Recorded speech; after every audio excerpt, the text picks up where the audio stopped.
Hey everybody, John Proulx here. Listen, I wanted to share with you a song that I love to play. It's a song written by Hoagy, Carmichael, and Stuart, Gorrell. It's called Georgia, and it was made popular by one of my favorite piano players and singers, Ray Charles. And I just love playing this song because it's so bluesy and soulful.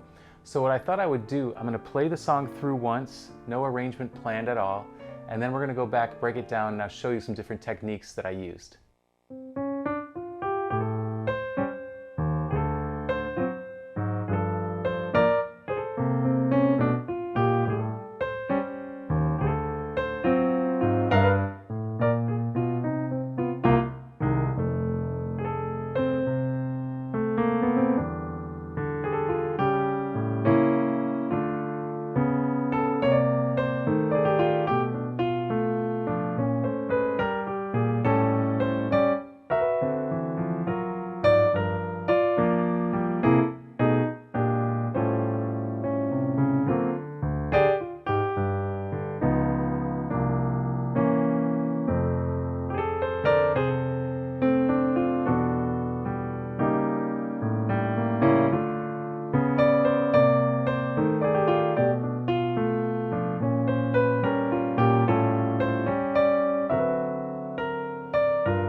All right, so now I'm going to break down the arrangement and talk a little bit about some different techniques that I used while playing Georgia. Again, I had no preconceived arrangement. I just kind of started improvising. One thing I did in the very beginning, which is pretty typical, is to use a turnaround, in this case a major turnaround, but instead of starting on the 1 and going 1, 6, 2, 5, I started on the 3. then to the 6, 2, 5. And I came up with this little line in my right hand that's reminiscent of the melody, Georgia, Georgia, but I used it as the introduction, as a way of kind of hinting at the melody. So I went 3, 6, 2, and I was at the C, and then to get down, I went down chromatically to get to the 3 chord again. And then I did a little walk up here thing. So that's starting on the 2 chord and with a little bluesy, using the F minor blues. And then we're in at the top. Now sometimes what I do is, even though it starts off and it has a major 7 in the very beginning, at least on the lead sheet, sometimes I'll make it dominant. And that really adds to the bluesiness of Georgia. So that's the first thing. And then on this A7, which I love, anytime the melody is the 7th, in this case it's a minor 7th, but it's an A7, I love to put in the flat 9 and the sharp 11. It looks like an E flat major triad over A7. And then I did a little chromatic going to the D minor. So I'm going to a D minor, so I'm starting below and doing a C sharp diminished above, and then chromatically going down like this. And then I'm walking down chromatically here, so D minor, D flat 7, then to C minor 7, to B half diminished, right? Now here I did this kind of cool thing. I went, so I'm going from a B flat minor 7 to an E flat 7. And so a great technique is to do a basically kind of like tense, where I'm going down to the 3rd of E flat, like that. So I'm going up to the major 7, so it's like almost like a B flat minor major 7, and my right hand's playing the 9th, and then I go down chromatically with both hands like that.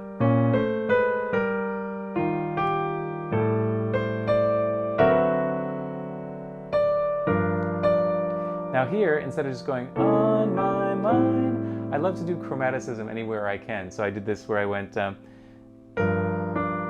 da, da, da. So I took the melody, instead of just going on my mind, I went da, da, da, going down all dominant chords. So C13, B13, B flat 13. And then instead of making it an A minor 7, I made it an A7 with a sharp 9. Again, adding to that bluesiness. Anytime you want more blues in your playing, add more dominant chords where there aren't usually dominant chords. So if it's a minor 6, for example, like if it's in the key of F and 6 normally it would be D minor, you could make it a D7, right? To add to the bluesy, maybe with a sharp 9. And the 2 chord in F is usually a G minor. You could make that a G7. And on the 5 chord, oftentimes in this kind of style, I love to put the sus in there. The sus meaning the 4th or the 11th. It also looks like a B flat major triad over C. So then I get to the end of the first half. Now I do a lot of these chromatic bass figures because this is a very bluesy, slow-ish kind of a song where there's a lot of triplet feel. So it's like this 1 and 2 and 3 and 4. And so in my left hands, oftentimes what I'm going to do is create a chromatic bass line using triplets like this.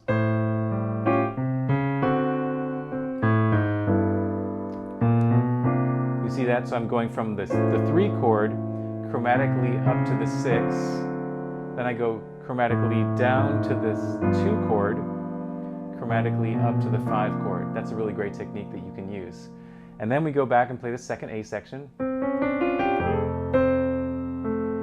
Now what I love about this chord here is that yes, you can do a E minor 7 flat 5 or half diminished, but what I also love to do sometimes is don't put the flat 5 in there and do a natural 5 and make it an E minor 11 chord. I just love the brightness of that. And then also this 5th goes down and becomes the flat 9 of the A7. And then same here is like the beginning. I am embellishing the melody a lot too, instead of just going no peace I find. I'm doing things like this.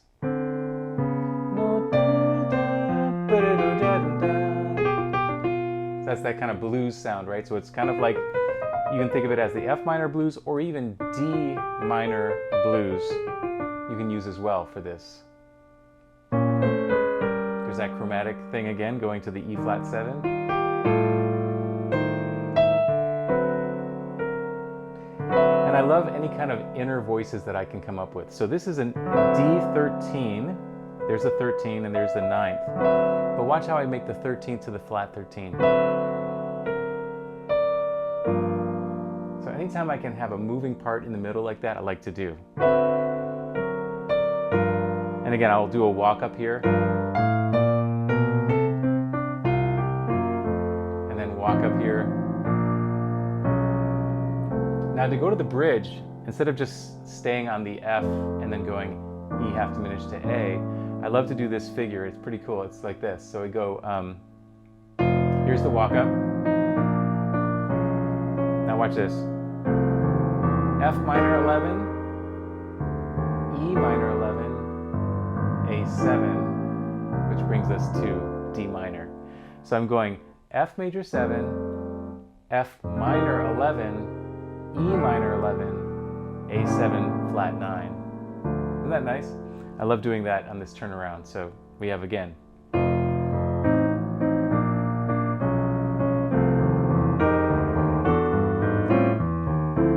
And then my left hand's doing this kind of cool chromatic triplet-y bass line too. So we go.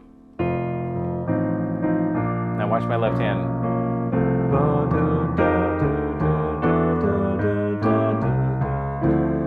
I have targeted notes. So here I went whole step below, half step below, hit the note. Then for the E, I'm going to do the same thing. Then to the A, same thing. Now going to the D, I'm going to approach it from above. And then hit that like that. Pretty cool, right? Go to the 5 chord here. Now I love this chord here. I put in this B flat 7 there. And I did this little, that's a little bluesy thing you can do over the B flat 7.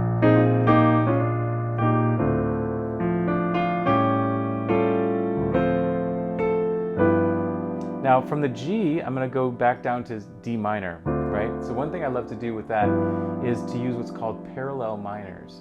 So what I'm going to do is I'm going to do a triplet, but I'm going to start on the E minor, go down a half step to E flat minor, and then to D minor, like this. So it's 1, 2, 3, 4, up, ba, da, like that. So again, the bridge would be. Here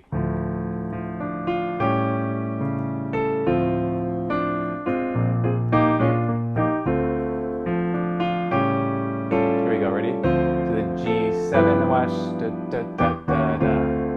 Hear that? Pretty cool, right? To do these chromatic descending minor chords. Then we have the walk down here.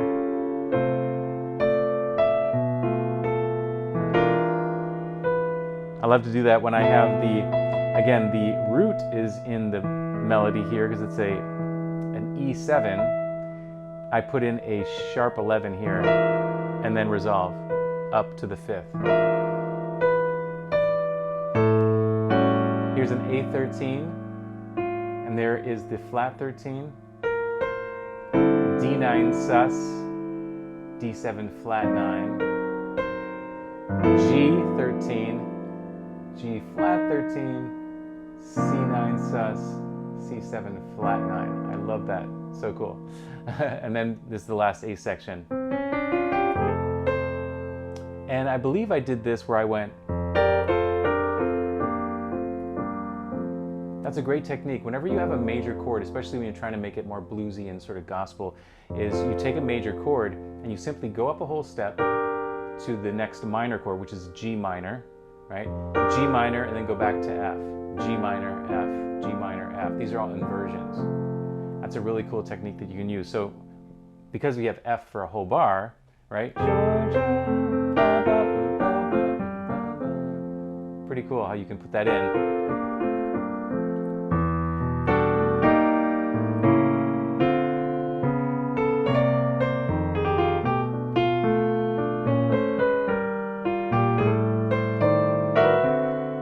flat 13. Now here's my walk up. Again, walk up.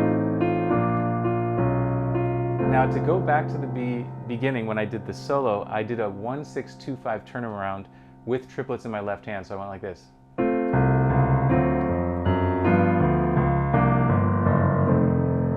Okay, so it's an F over C,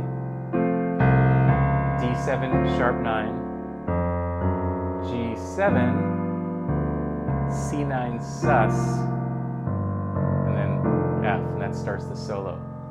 And in the solo, I was doing a lot of bluesy kinds of lines, this kind of thing.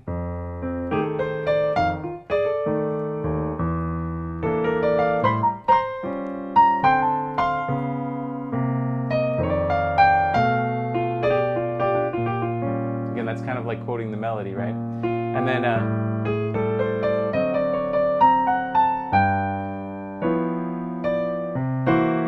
I did it in the 2 chord, I added the sharp 11, and I did the same thing on the 5 chord.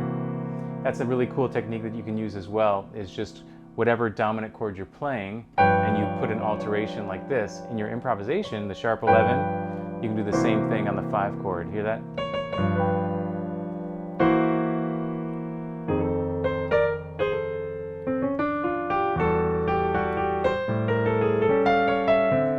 I went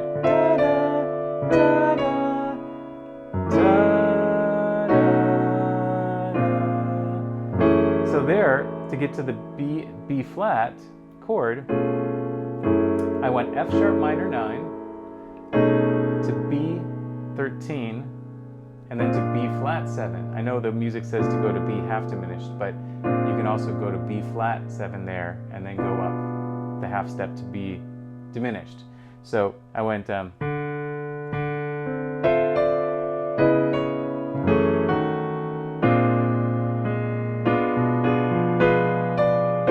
when I got to that F over C, I went chromatically up like an A over C sharp to D7, and then a little bluesy fill to N.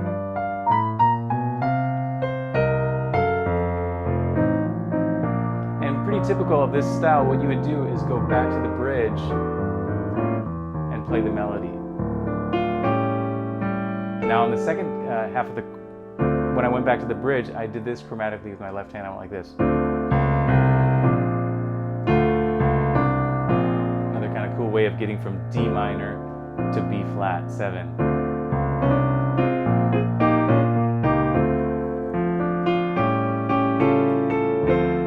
Chromatically, that's kind of cool too. D minor, A flat 13 flat 9 to G13, chromatically down.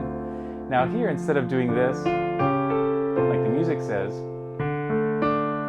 here I went to a G minor 7, so I'm going to do a 2-5-1 of F. Then to the B half diminished to E7, but instead of going to the 3 chord, I went like this.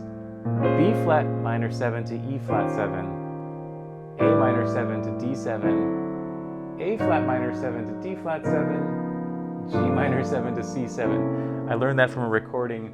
I believe it was Kenny Barron who did that. But anyway, it's a chromatic 2-5. So we're going from B half diminished to E7 and then chromatically down.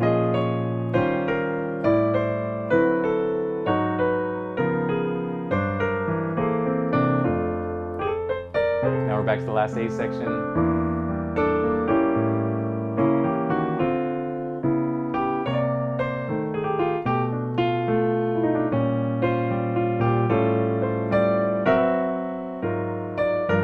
Now here I decided to do what's called a tag ending. So instead of just going on my mind, I went on my mind, and I went to the 3 chord, which in this case would be like A half diminished, or you can even make it dominant if you like, sharp 9. And then I went to the E flat, which is a tritone of A, and then to the 6th chord dominant, walking up,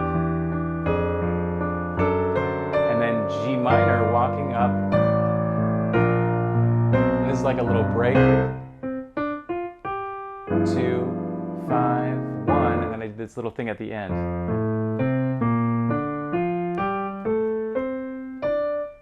it on an F7 with the flat 9 and a sharp 11 and the 13 like that. And then I did a little quote at the end with a little ba-da-da. So I know there's a lot packed in there. I hope you were able to check out some of the techniques that I used. You know, when I'm playing, oftentimes I'm not thinking about those techniques. It just comes out naturally because I've practiced a lot and worked on these different patterns. So don't be frustrated if all of this doesn't come out of your playing right away, but I just hope that I can inspire you in some way to check out some of these techniques and maybe use them in your own playing, okay? So I hope you enjoyed yourself today inside the arrangement, and I look forward to seeing you on the next one. Take care, everyone. Bye-bye. Hey, thanks for watching, and if you enjoyed the lesson, please let me know in the comments. Also, be sure to check out pianowithjonny.com. We have over 1,000 step-by-step lessons for all playing levels where you'll learn your favorite songs, styles, and how to improvise at the piano. Thanks for watching, and I'll see you in the next one.